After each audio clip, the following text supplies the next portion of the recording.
هي الحلقات تحفظني بآيات من القرآن، هي الحلقات تملأني بحب المصطفى العدنان، هي الحلقات تحفظني بآيات من القرآن، هي الحلقات تملأني بحب المصطفى العدنان، وأخلص نيتي دوما لرب واحد ديان بروح ملؤها طهر. Sure Hud tefsiri 14. ayetten başlayıp okuyayımız inşallah. Bismillah, elhamdülillah ve salatu ve selamu ala Resulillah ve ala alihi ve sahbihi ecma'in. Esselamu aleyküm ve rahmetullahi ve berekatuhu. Tövende diktanlağa İbn Kesir rahimahullah'ın Kur'an-ı Kerim tefsiri Uygurca tercümesi Hud suresi 114. ayetten başlayıp okuyayımız inşallah. Euzu billahi mineşşeytanirracim. Gündüzning iki tarafida, ya'ni atiganda va kechqurun vaqtlarda va kechining dastlabki vaqtlarida namoz o'tigan. Shubhisizki, yaxshi ishlar orqali yomon ishlar yuyiladi. Bu tushunchalar uchun, bu tushungichilar uchun vaz nasihatdir. Ey Muhammad sallallohu alayhi vasallam, mushriklardan yetgan arziyatlarga sabr qilgin. Allah haqiqatan yaxshi ish qiluvchilarning ajrini bekor qilib etmaydi. Namoz o'qishga buyurish. Kunduzning ikki tarafida, ya'ni atiganda va kechqurun vaqtlarida va kechining dastlabki vaqtlarida namoz o'tigan. Ali ibn Abu Talha ibn Abbas radhiyallohu anhuning bu oyatda fajr namozi bilan mag'rib namozi ko'z tutildi deganligini rivoyat qiladi. Hasan va Abdurrahman ibn Zayd qatorliqlarmi shuning o'xshash degan. Yana bir rivoyatda Hasan, Qatada, Zahhak va boshqalar bu oyatda fajr namozi bilan asr namozi ko'z tutildi degan. Mujahid kunduzning avvalidan fajr namozi va kunduzning oxiridan zuhur namozi bilan asr namozi ko'z tutildi dedi. Muhammad ibn Ka'b Qorazimu shuningga o'xshash dedi. Va kechining dastlabki vaqtlarida namoz o'tigan. Ibn Abbas, Mujahid, Hasan va boshqalar bu oyatda Aysha namozi ko'z tutildi dedi. Ibn Mubarakdan qilingan yana bir rivoyatda Hasan mundaq degan. Mag'rib namozi bilan Aysha namozi ko'z tutildi. Payg'ambar alayhissalom kechining dastlabki vaqtlaridagi namozlar mag'rib namozi bilan Aysha namozidir dedi. Mujahid, Muhammad ibn Ka'b, Qatada va Zahhak qatorliqlarmi u mag'rib namozi bilan Aysha namozidir dedi.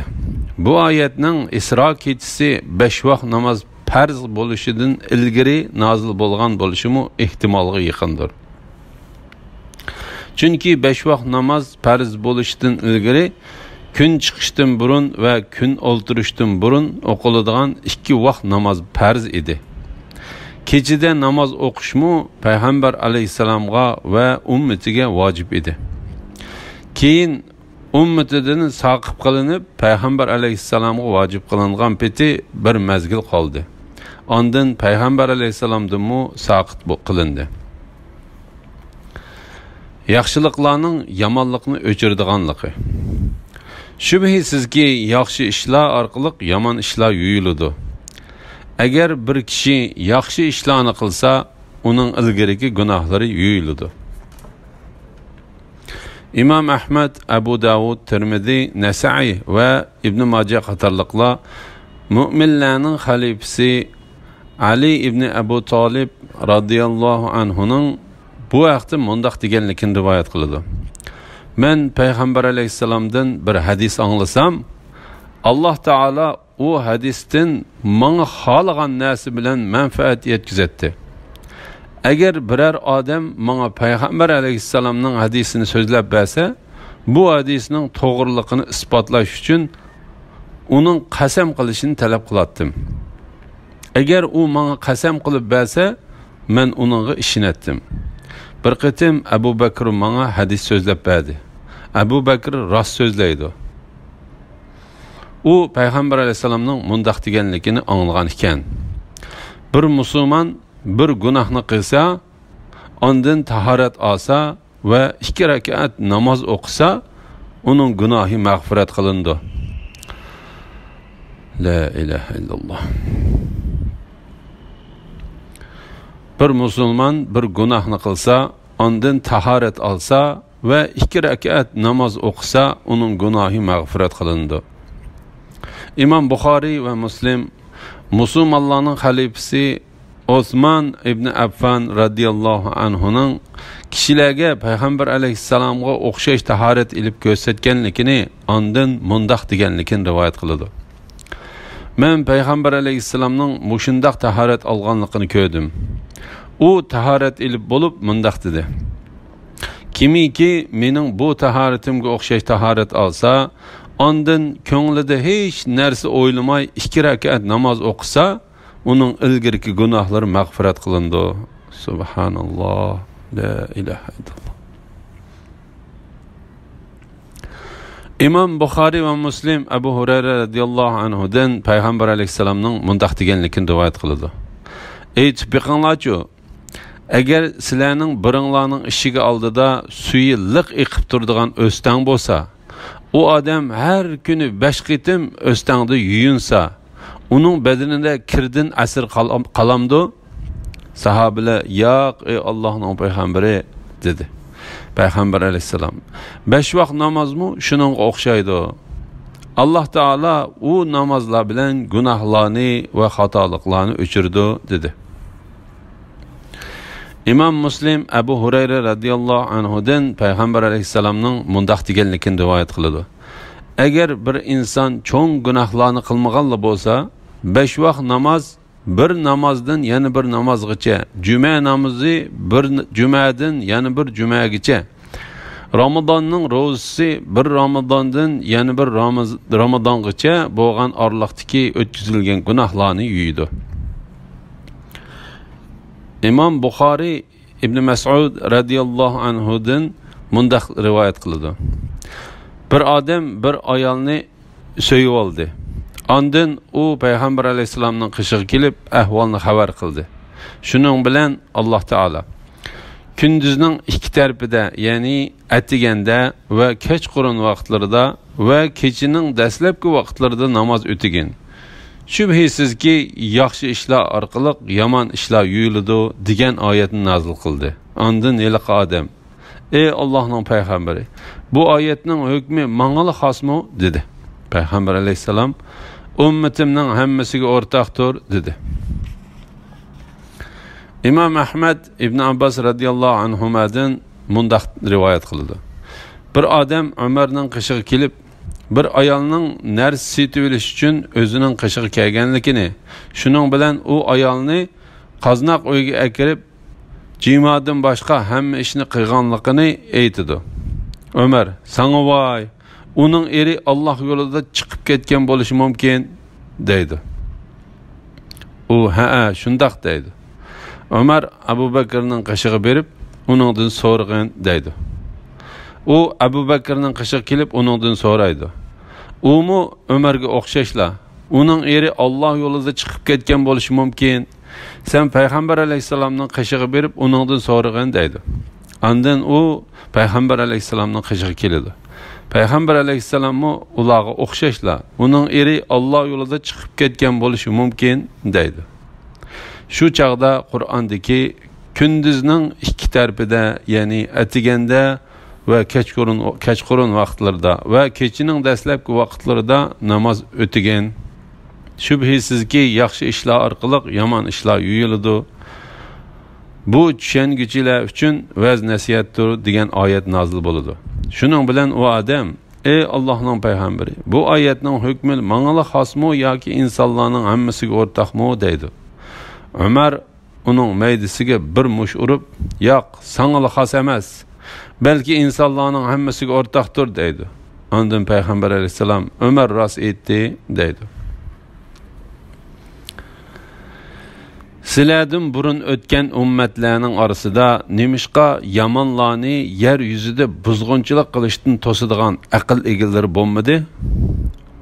Ular orasidan buzg'unchilikni to'sib, bizning nijotligimizga erishgan ozg'ina kishilar buningdan mustasno.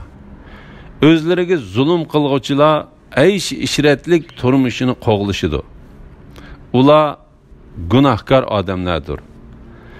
Rabbing aholisi yaxshi bo'lgan yurtlarni zulm selib halok qilmaydi. Qabih ishlardan to'sadigan bir jamoatning cho'qim bo'ladiganligi.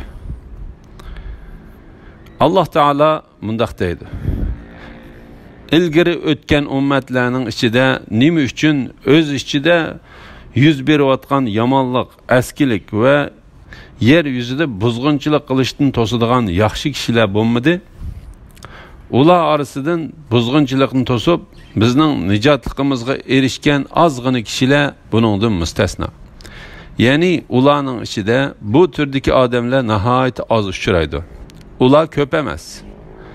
Allah ularning tuyuqsiz g'azabi, Alloh taolaning tuyuqsiz g'azabi va azobi tushganda Alloh taolo ularga nijotlik berdi. Shunga Alloh taolo bu sharaflik ummatni o'zlarining ichida yaxshilikqa buyuradigan, yomonlikdan to'sadigan bir turkum kishilarning bo'lishiga buyurib mundaq deydi: sizlarning oranglarda xayrlik ishlarga da'vat qiladigan, yaxshi ishlarga buyurib, yomon ishlarni man'i qiladigan bir jamoat bo'lsin. Ayni shular maqsadiga erishkichilardir. Ibn Majah payg'ambar alayhissalomning mundaq deganligini rivoyat qiladi: shak shubhisizki kishilarning yomonlikni ko'rib turib, uni o'ngshimasligi, ya'ni yomon ish qilg'uvchini yomonligidan to'smasligi Alloh taolaning azobining ularga umum yuzlik keladiganligidan derak berdi. Sizlardan burun o'tgan ummatlarning orasida nemishqa yomonlikni yer yuzida buzg'unchilik qilishdan to'sadigan aql egillari bo'lmadi? Sizlardan burun o'tgan ummatlarning orasida nemishqa yomonlarni yer yuzida buzg'unchilik qilishdan to'sadigan aql egillari bo'lmadi?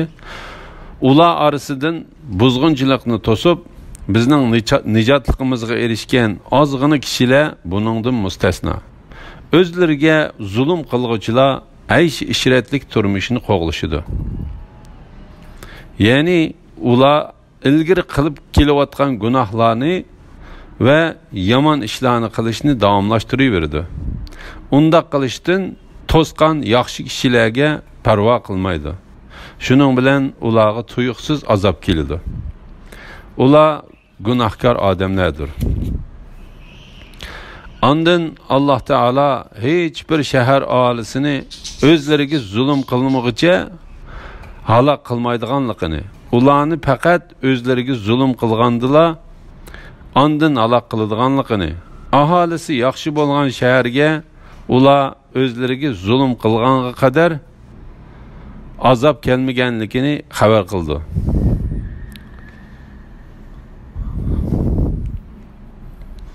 Alloh taolo bu vaqtda mundaq deydi: biz ularga zulm qilmadik, lekin ular o'zlariga o'zlari zulm qildi.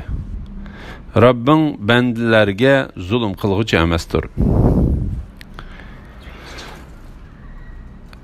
Agar Rabbing xolisa edi, bütün odamlarni albatta bir ummat, ya'ni bir dinda qilatdi. Ular din to'g'risida davomli ixtilof qilishchilardir. Faqat Rabbingning rahmatiga erishganlar buningdan mustasno. Alloh ularni shuning uchun, ya'ni ixtilof uchun yaratdi. Rabbingning men cho'qim bütün jinlar va insonlar bilan do'zaxni to'shqizaman degan so'zi aniq belgilandi. Alloh taolaning zimin ahlining hammasini iymon etishga nasib qilmaganligi. Alloh taolo bu oyatda o'zining insonlarning hammasini iymonda yoki kufrda bir ummat qilishga qodir ekanligidan xabar qildi. Alloh taolo bu vaqtda mundaq deydi: agar Rabbing xolisa edi, albatta yer yuzidagi kishilarning hammasi iymon etadi. Ular din to'g'risida davomli ixtilof qilishchilardir. Faqat Rabbingning rahmatiga erishganlar buningdan mustasno. Ya'ni insonlar dinlarda, millatining e'tiqodlarida, tutgan yo'llarda va ko'z qarashlarda davomli ixtilof qilishidir. Faqat payg'ambarlarga ergishib, Alloh taolaning o'zlariga avatgan payg'ambarlar yetkazgan dinda buyurilgan ishlarga chin yepishib, marhamatga erishganlar ixtilof qilishmaydi. Bu ularning davomli ko'zlagan nishonidir. Hatto eng oxirgi payg'ambar kelganda ular uningga ergashdi. Uni tasdiqladi va uningga yordam berdi. Shuning bilan ular dunyo va oxiratda baxt saodatga erishdi. Chunki ular nijotlikka erishguchi jamoadir. Imom Ahmad, Abu Davud, Tirmizi va Ibn Majah qatorliqlar payg'ambar alayhisalomdan mundaq bir hadisni rivoyat qilgan. Payg'ambar alayhisalom shak shubhisizki Yahudilar 71 firqaga bo'linib ketdi. Hristiyanlar 72 firqaga bo'linib ketdi. Kelgusida bu ummat 73 firqaga bo'linib ketadi. Buningdan faqat bir firqadan boshqa hammasi do'zaxga kirdi dedi. Sahabeler, ey Alloh taolaning payg'ambari, nijotga erishadigan u bir firqa kimlar dedi. Payg'ambar alayhisalom, mening va sahobalarimning yo'lini tutganlar dedi. Bu hadisni Hakim rivoyat qilgan. Ya Allah. Rabbingning men cho'qim bütün jinlar va insonlar bilan davzaxni to'shqizaman degan so'zi aniq belgilendi. Alloh taolo hamma narsani oldin ola to'liq bilganligi va ijro qilishga tegishlik hikmati bilan bo'lganligi uchun mahluqotlardan jannatga loyiq bo'lganlarningmi, do'zaxga loyiq bo'lganlarningmi borligiga ilgarilar hukm qilayotganligini va belgilayotganligini xabar qildi. Alloh taolo jahannamni cho'qim jinlar va insonlarning gunohlari bilan to'shqizdi. Buningda Alloh taolaning yetarlik pokiti va to'liq hikmati bor. Imom Buxoriy va Muslim Abu Hurayra radhiyallohu anhudan payg'ambar alayhisalomning mundaq deganligini rivoyat qildi. Jannat bilan davzax munozirlashib qoldi. Jannat, nemishqa menga faqat ojiz va miyib insonlar kirdi dedi. Davzax, men menga takabburlarning va zolimlarning kirishiga tanlandim dedi. Shuning bilan g'olib va buyuk Alloh taolo jannatga, sen mening rahmatim, sen bilan o'zim xohlagan kishiga marhamat qilaman dedi. Davzaxga, sen mening azobim, sen bilan o'zim xohlagan kishidan intiqom olaman. Her ikkinglar to'shqizilisizlar dedi. Jannatga kelsak, uningda davomli bir ortiq joy bo'ladi. Hatto Alloh taolo jannatning ortiq yerida o'ltiraqlashadigan mahluqotlarni yaratdi. Davzaxga kelsak, u hamisha yana bormi deb turdi. Oxirida aziz Rab qadimini uning ustiga qo'ydi.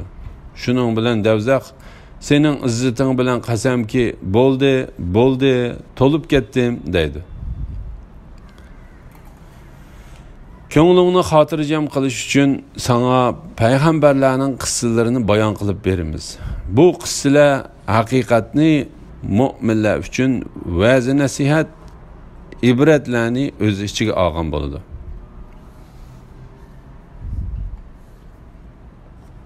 Xotima. Alloh taolo mundaq deydi: Ey Muhammad sallallohu alayhi vasallam, biz sana bayon qilib bergan sendan ilgari o'tgan payg'ambarlar bilan ularning ummatlari haqqidagi qissalar ularning orasidagi munozara va talash tortishlarning qandoq ilib berilganligi, payg'ambarlarga yuklangan bo'hton va yetkazilgan aziyatlar, Alloh taolaning mu'minlar guruhiga qandoq yordam berganligi, dushmanlaridan iborat kofirlarni qandoq halok qilganligi to'g'risidagi bu xabarlarning hammasini sening ko'nglingni xotirjam qilish va sana ilgir o'tgan payg'ambar qarindoshlaringning sana ulgi bo'lishi uchun sana so'zlab beramiz. Bu qissalar haqiqatni mu'minlar uchun va'z nasihat, ibratlarni o'z ichiga olgan. İbn Abbas, Mujahid va bir turkum salaf olimlari bu yerda bu sura o'z ichiga olgan haqiqat, va'z nasihat va ibratlar ko'z tutildi dedi. Bu to'g'ridir. Ya'ni bu sura payg'ambarlar haqidagi qissalarni, Alloh taolaning ularni va ularga iymon etgan mu'minlarni qandoq qutqizganligini va kofirlarni qandoq halok qilganligini o'z ichiga oladi. Ey Muhammad sallallohu alayhi vasallam, bu surada sana haqiqiy qissalar, rost xabarlar, kofirlarni cho'chitadigan va'z nasihatlar va mu'minlar oladigan ibratlar bayon qilindi. İman etmaydiganlarga aytqinki, sizlar o'z yo'linglar bo'yicha harakat qilinglar. Bizmi o'z yo'limiz bo'yicha harakat qilaylik. Sizlar ishinglarning oqibatini kutinglar, bizmi albatta shuni kutamiz. Alloh taolo payg'ambarini Robbi tarafidan elib kelgan narsaga iymon etmaydiganlarga tahdid selish yuzidan mundaq deyishga buyurdi. Sizlar o'z yo'linglar bo'yicha harakat qilinglar. Ya'ni o'z prinsipinglar bo'yicha qilinglar. Bizmi o'z yo'limiz, ya'ni o'z prinsipimiz bo'yicha harakat qilaylik. Sizlar ishinglarning oqibatini kutinglar, bizmi albatta shuni kutamiz. Ya'ni yaxshi oqibatning kimga bo'ladiganligini pat yaqinda bilib qolasizlar. Shak shubhisizki zolimlar nijot topolmaydi.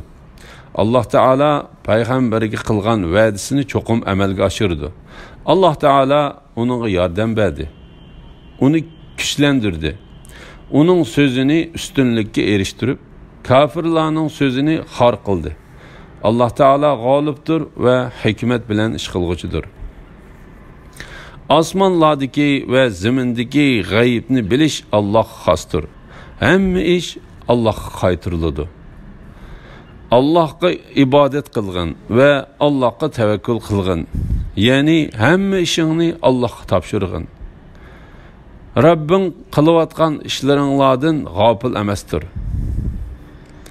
Alloh taolo bu oyatda o'zining osmonlardagi va zamindagi g'aybni biladiganligini, qaytib boradigan o'rinning o'zining dargohi ekanligini, insonlardan hisob oladigan kuni har bir odamga amaliga qarata mukofot yoki jazo beriladiganligini, barliq narsalarni yaratishning Alloh taologa xos ekanligini va hamma ishning Alloh taologa qaytariladiganligini xabar qildi.